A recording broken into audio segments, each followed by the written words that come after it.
our moderator, Amani, and the Sandbox team, notably led by Nekesa and Joram, for the invitation. Madam CAS, distinguished guests, ladies and gentlemen, Hamjambo. Good day to you all. My name is Dr. Gathuru. I am the founder of Kipya Africa, a medium-sized enterprise. Kipya is a knowledge business providing specialized professional services in the sectors of water, energy, mining, construction, and manufacturing. The COVID-19 pandemic has been a disaster. Lives have been lost. Dear small and medium-sized enterprise colleague, how do we lead in a time of crisis? The word crisis for a company translates to no customers, no cash, the lifeblood of a business. Crisis also means more debt and more desperation and staring at shutdown. Over the last 10 years of running Kipya, I have segmented my leadership into 3 parts: my company, my community, and my civic responsibilities. The idea of my company started 10 years before I launched it. After graduating with a doctorate degree, I was determined to start a multi-billion-dollar business, just like any sensible founder would. I had no money, no experience, no industry networks, but what I had going for me was a big idea. It didn't take long to realize that I was dumb and broke. Thank God I was young. My late mom, in her wisdom, arranged for me to meet a senior business leader. I explained to him how I was going to change the world. He keenly listened to this excited kid. When I finished, he adjusted his spectacles and gently said, "Daktari, first work in the industry you wish to start your business in." This was the crisis of confidence. Do I keep pushing an idea whose time had not come? Or do I look for a job, get employed? I had limited choices. Having a job is good. I threw myself fully into employment and rapidly grew through the ranks from a local service engineer to a country manager to an expatriate global product manager based in Europe and the global vice president for marketing based in the USA in a multi-billion-dollar multinational corporation. I got married to a wonderful wife, and we had a beautiful baby. I also acquired some assets, vast experience, and global networks. I was a business class flying globe trotter.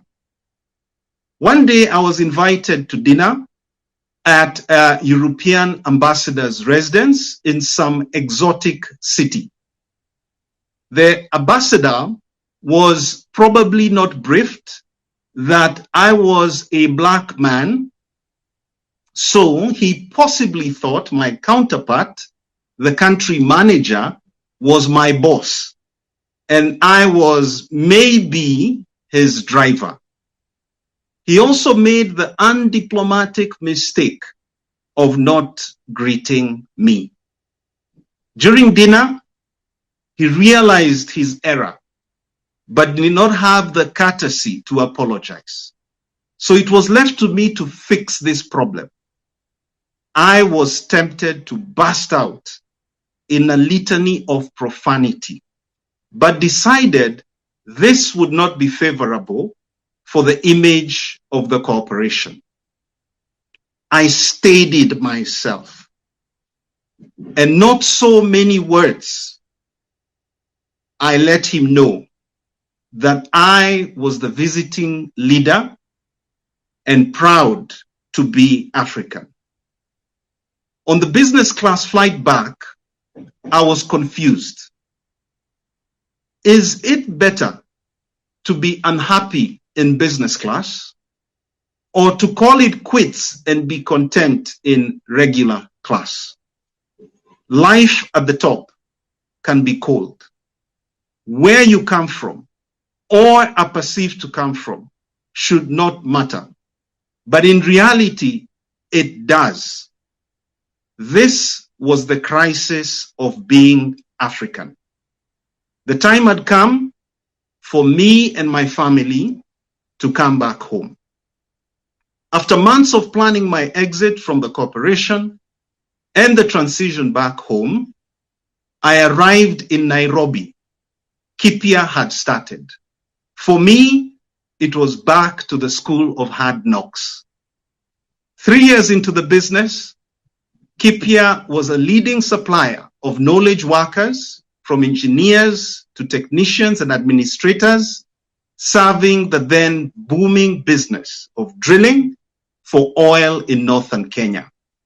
I had built up a strong management team and was guided by an advisory board.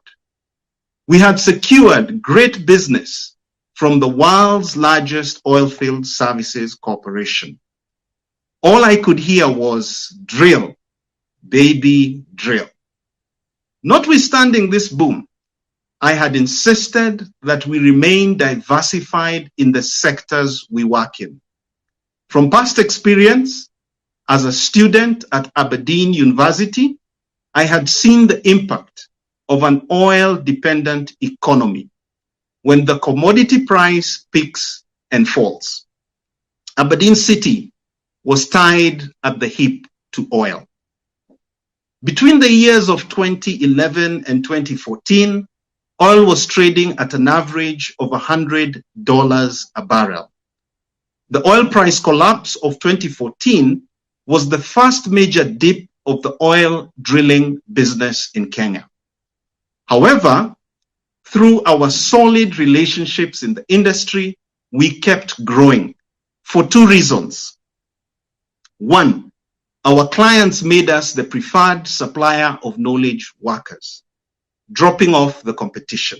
And two, we expanded the business across Eastern and Southern Africa. At the same time, we were aggressively growing our business in the water and mining sectors.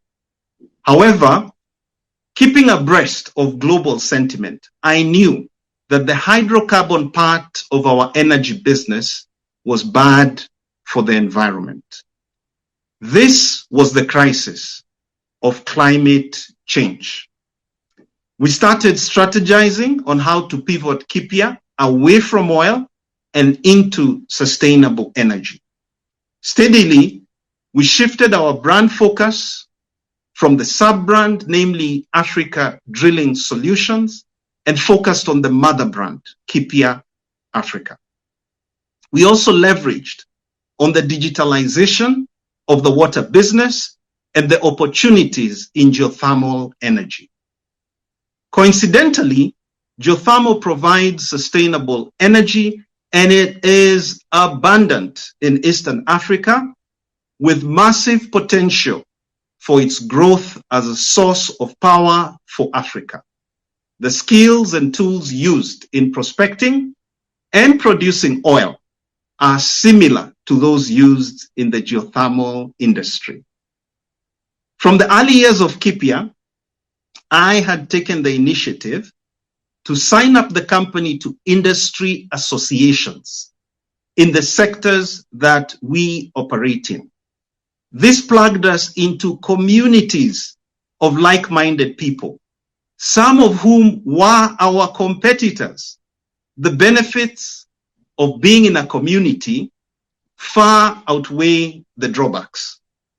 For example, when lobbying for a government-sanctioned business incentive, like a tax relief, it is more effective to speak as part of an industry association than as a single individual or company.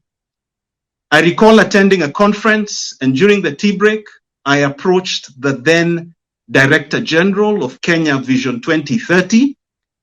The first question he asked me was, how are you associated? In other words, which association did Kipya belong to? I was glad to list a few. Not only was Kipya a member, but an active participant.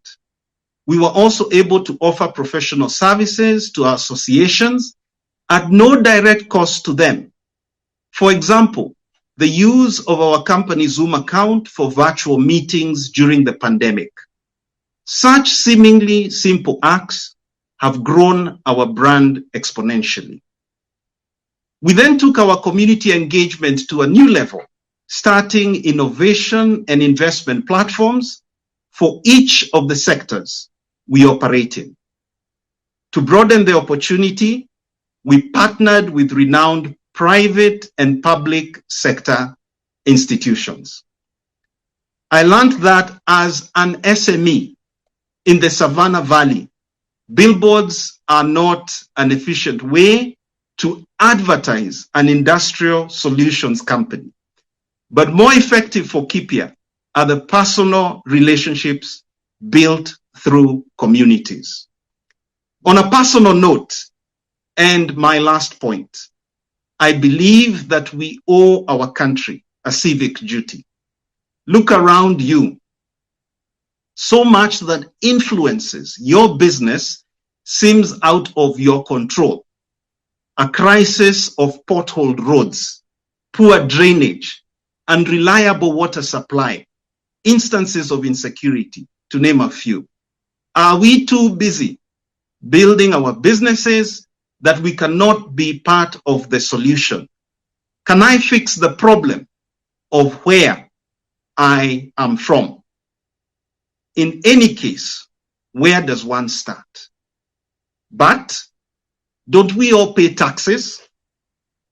On returning to Kenya and starting Kipya, I soon took up the unelected position of chairperson of my residential area. Certainly an unpaid, no glamour role, but a very vital one. Keeping a sense of order where you live makes your life better. And if we add up all the residences around us, we get a city. And our cities, towns, and villages make our country. Civic impact starts from the bottom up. I am also in the public service. I was recently appointed to serve in the Sector Skills Committee for Mining and Energy within the Ministry of Education. My role is to provide guidance on skills, a governance framework in the natural resources sector of Kenya for the benefit of present and future generations. I urge you to spread your wings beyond your company and your community. We also need to be involved in the affairs of our country and by extension, our continent. I want to be able to proudly say, without doubt, I am Kenyan. I am African. The Kipya journey is elaborated in the brochure that is attached as a handout in this meeting platform. It also talks about our company values and services. Please download it, review it, and feel free to make contact. Ladies and gentlemen, I hope your company will not only survive, but will thrive through the current crisis. Seek to provide value to your chosen customers And in return, you will capture back value. Invest in your community, the network that will give you the staying power to get through the next crisis. Also, start on your civic duty. Along your journey, there are moments when you will win. Celebrate all wins. A successful business is like an unending, fast-moving roller coaster, where the highs minus the lows equals a positive position. Do what you believe in, and we will all believe in you. Thank you. Asanteni sana. I wanted to ask you a question and say, for most of us in our business, you've talked about civic duty. We are in survival mode. You know, we can barely make ends meet. Many of us have had to let go of staff, of people. You know, we've had to scale down our businesses. We now work from home. We don't want to pay for an office anymore because it doesn't make sense to have one if you don't have a team that you're building for. My question for you, Dr. Gathuru, and as I thank you for being so inspiring, is how do I think about my civic duty? How do I keep a big picture? How do I keep this vision going? How do I even do ethical business when I am just on survival mode? Thank you very much, Amani. How do you think of civic duty when we are in a position of survival? We are trying to put food on the table. Amani, just like starting any business, I would suggest keep it simple. There is a lot of things we can do in our neighborhoods that do not require monetary expenditure.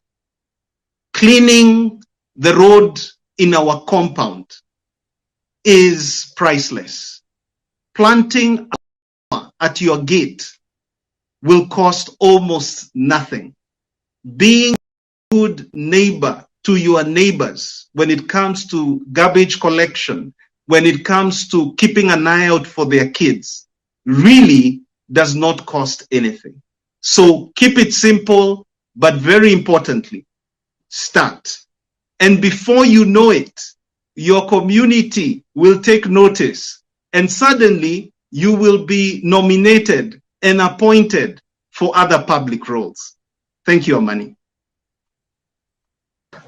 Thank you very much, Dr. Gathuru. You're saying start small, start where you are, but start, you know? And I like that, because you're also saying that if we think small, if we think only about ourselves, then, you know, we can't grow further than ourselves. But if we're able to think about, I like how you said it, our residences collectively form our village, this form our town, and these towns form our country. And, you know, you're right about that. So I really appreciate you asking us to think more than ourselves, think about the environment that we live in. Thank you so much, Dr. Gathuru. And thank you for your handout. His handout is on the handouts section. He has this document about Kipya. Please go out and read that, and we hope that we can engage with you privately or in other sessions when you have the time. Asante sana. As I let Dr. Gathuru leave, thank you. As I let Dr. Gathuru leave, we're going to be sharing with you some stories of resilience, because you know what? This is the time to be inspired, just like he has inspired us. And then after that, we'll go into a survey about SME perceptions. So stick around, don't leave. We are a little more than halfway done with today's conference. And so we just have 3 more sessions to go, 3 quick sessions to go. And so we're looking forward to being able to share with you more knowledge, more insight, and hearing from you as well. Stories of resilience. Here we go.